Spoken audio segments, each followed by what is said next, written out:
futbolistas. El de Ormaechea, que no se ha recordado y probablemente no se ha valorado lo suficiente en el ámbito del fútbol en general, del fútbol español, etcétera, fue un trabajo extraordinario.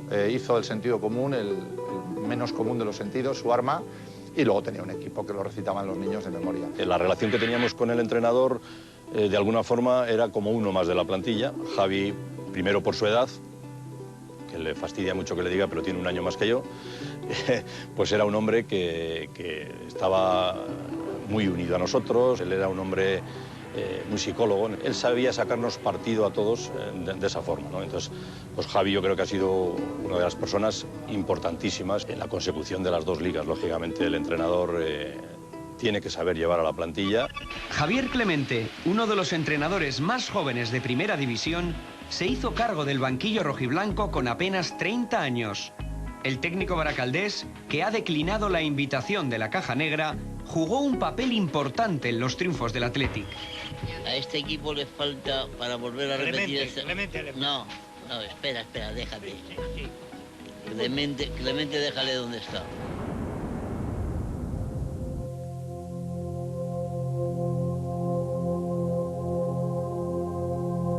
La polémica ha rodeado a Javier Clemente casi desde el inicio de su carrera profesional, cuando fue cesado por negarse a alinear a Manolo Sarabia, uno de los puntales de aquel equipo campeón. Aquello hizo correr ríos de tinta y alimentó la rumorología sobre los verdaderos motivos de su decisión. Fueron roces que hubo dentro de una plantilla, lo mismo que existe dentro de un matrimonio, existe en una familia, pues la convivencia siempre existen esos pequeños roces. Manolo es un hombre pues con un carácter muy suyo, Javi es todavía con un carácter mucho más suyo que el de Manolo. Recuerdo que hubo pues una cierta presión de la prensa, pues había siempre un comentario de cuando Manolo Sarabia no jugaba de principio, pues se metía mucho porque no sale Manolo y tal. Se suele decir que el tiempo lo cura todo. Sin embargo, hay heridas que parece que aún no han cicatrizado. La Caja Negra ha querido preguntar a Manu Sarabia por aquel asunto. 25 años, un cuarto de siglo después de los triunfos del Athletic, ¿qué tal está la relación con Javier Clemente? No existe. Y no tiene visos de ir a cambiar ni mejorar, ¿no os llamáis? Es difícil. Pero creo que fue un error que pagamos caro porque se rompió un estado de gracia entre un muy buen equipo con un muy buen entrenador. Y aquella ruptura fue tremenda y creo que se rompió decisivamente la racha del Athletic, que podía haber durado posiblemente 2 o 3 años más.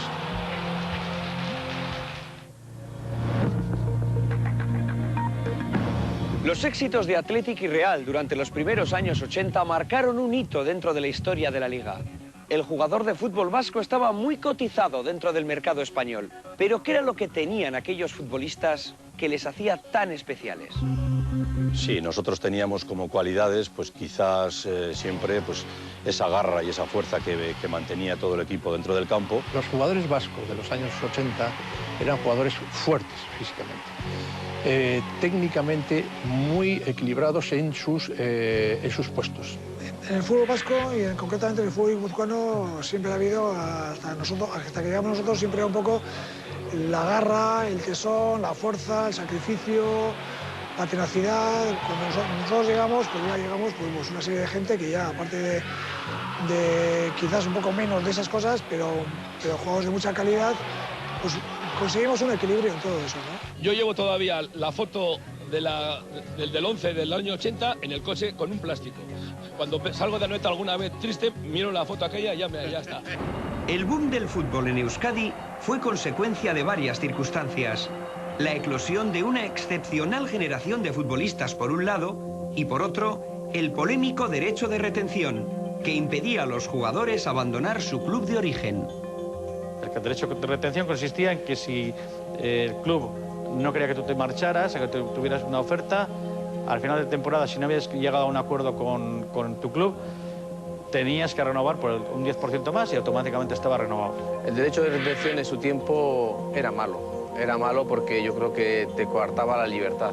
El caso mío, pues por decirte algo, vino el Barcelona a buscarme. Si yo hubiese dicho que sí y el Atleti que no, lógicamente no me podía ir. Pero encima el Atleti me retenía 2 años, lo cual conllevaba que esos 2 años el club, el Atleti o otro equipo del que fuese, te podía tener pues en la trastienda. Te podía decir, bueno, pues juegas menos. Claro, un jugador 2 años inactivo o prácticamente inactivo, pues ya perdías el caché en el mercado. Creo que la mentalidad que teníamos antes era de intentar ganar dinero en tu club, porque veías que teníamos posibilidades de hacer cosas importantes, y así hicimos, ¿no? Ese tipo de contrato pues era un poco leonino, era un poco difícil para el jugador, ¿no? En mi caso no hubo ningún problema porque, como te he dicho, mi decisión, yo la tomé desde siempre, era finalizar en el Atleti y lo hice. Tú tenías un contrato, acabas contrato, no era lógico ni normal que tuviesen los clubs o las empresas, en ese caso, derecho a que tuvieses que seguir en el club, ¿no? Me falta la garra que tienen aquellos leones, que estos parecen gatitos, un poco gatitos. La fidelidad al club, el amor a los colores, son algunas de las frases que se acuñaron en aquella época. Unos tópicos que, en el fondo, ocultan una realidad nada romántica. El derecho a retención no tiene relación con el amor por el club porque al final lo que provocaba era que los jugadores no pudiesen moverse de los equipos, por lo tanto era un sentimiento que no sabías si era obligado y no tenías otra alternativa. Yo tampoco me avergüenzo de saber que una de las mayores alegrías de mi vida en el fondo tuviera el sórdido contrapunto de una ley esclavista. Pello Uralde jugó en la Real Sociedad y participó en la consecución de su último título de Liga. Posteriormente, el jugador vitoriano recaló en el Atlético de Madrid y en el Athletic de Bilbao. Su salida del equipo churiurdín fue traumática, precisamente el año en que se abolió el derecho de retención. Hubo problemas cuando fui al Atlético de Madrid. Fue el primer año que se quitó esa ley. Entonces hubo problemas, incluso tuve un juicio contra la Real y bueno, pues fueron momentos, la verdad es que no fueron momentos buenos, porque era mi equipo, mi afición, todo iba a tener un juicio en contra de ellos, pues no fue muy agradable, la verdad. Precisamente la temporada 89-90 fue la de la retirada de los míticos Arconada, Dani y Zamora. Las generaciones que les han sucedido han tenido el listón muy alto. Las comparaciones son inevitables. Una de las características más singulares de los jugadores de entonces respecto a los de ahora era que entonces había una enorme casta. Les falta ese amor propio que tenían aquellos de la tierra. Eso no lo tienen. Creo que el jugador de entonces era bastante más competitivo. El de ahora incluso puede estar mejor dotado, mejor formado futbolísticamente, pero en aquella época yo pienso que éramos más competitivos. La generación nuestra quizá éramos gente pues más sufrida en ese sentido, veníamos de, en mi caso en particular, pues yo venía de 4, 5, 6 equipos cedidos, pasé por segunda división, por tercera, por regional, por una serie de sitios, y bueno, a la hora de llegar al Atleti, pues lógicamente, pues no sé, es como llegar a la casa grande, como llegar a lo más importante que has conseguido, entonces quizá lo intentas aguantar más, decir, joder, he llegado aquí, tengo que agarrarme a esto como sea y mantenerlo, ¿no? Yo creo que antes el jugador era más generoso. El jugador llegaba y decía, ¿dónde hay que jugar? Pues juego hay. Hoy en día todos están, no, que si no me ponen en mi sitio, que si yo tendría que jugar por la derecha, que porque la izquierda entro mejor. Yo creo que tenían un componente de grupo, un componente de equipo, que ahora es más difícil de conseguirlo. Hay